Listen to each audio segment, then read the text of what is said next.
This video is for Wednesday's review questions. I'm going to go over 10 of them that are very similar to what you will see on the review. So looking at number 1, it asks, what is the area of the shaded region? So mine's not shaded in all the way, but it is the area right here.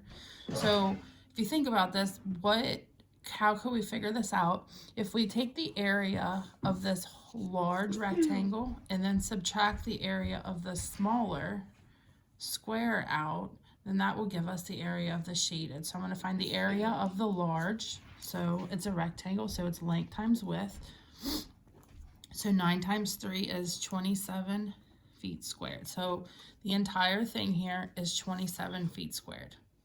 Now I'm going to find the area of the small. It's a square. It's a 2 feet by 2 feet. So 2 times 2 is 4. So I'm going to subtract out 4 feet squared here. So 27 take away 4 is going to give me 23 feet squared. So the area of the shaded region is 23 feet squared. Number 2, you're going to be dividing mixed numbers. When we divide mixed numbers, we need to do keep, change, flip, KCF. But before we can do that, we must change any mixed numbers into improper fractions. So I'm going to use the cloud method to do that. 2 times 6 is 12, plus 1 is 13. Keep my denominator.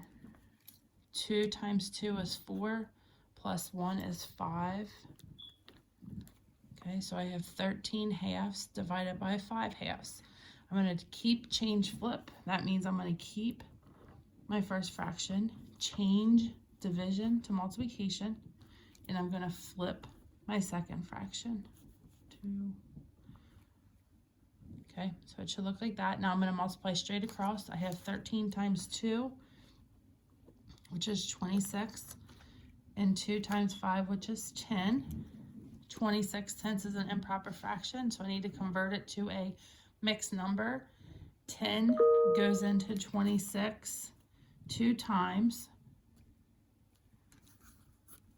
And how many is left over? I have 6 left over. And my denominator is 10. Now this can be simplified. So I need to find a factor that goes into 6 and 10.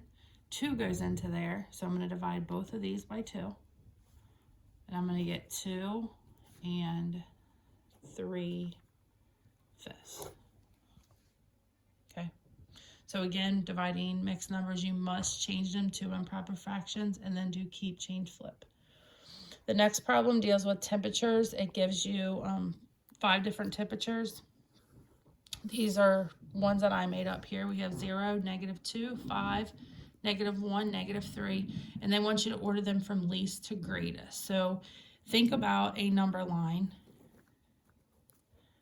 Okay, and if 0 is here, over here I'm going to have positives.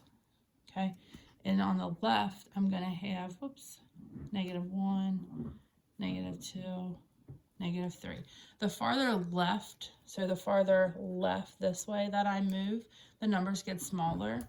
The farther right that I move, the numbers get larger. So looking at the numbers here, the negatives are going to be the smallest. So I have a -2, -1, and -3. So which one will be the smallest?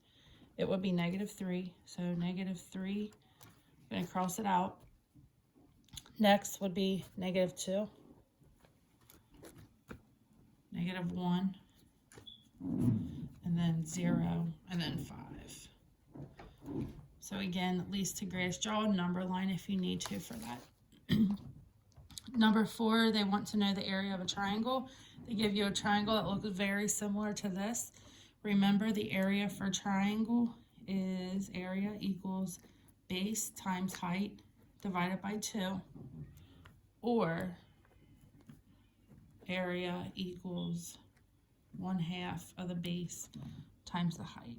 Either one of them, the formulas will give you the same answer. I prefer this one. Again, either one's fine. So I'm going to do base times height, and then I'm going to divide that by 2. So the base is going to be 11. Height is 3. Remember, the height must form a 90-degree angle with the base, and this does. So I'm going to take 11 times 3, which gives me 33, but then I need to divide that by 2. So 33 divided by 2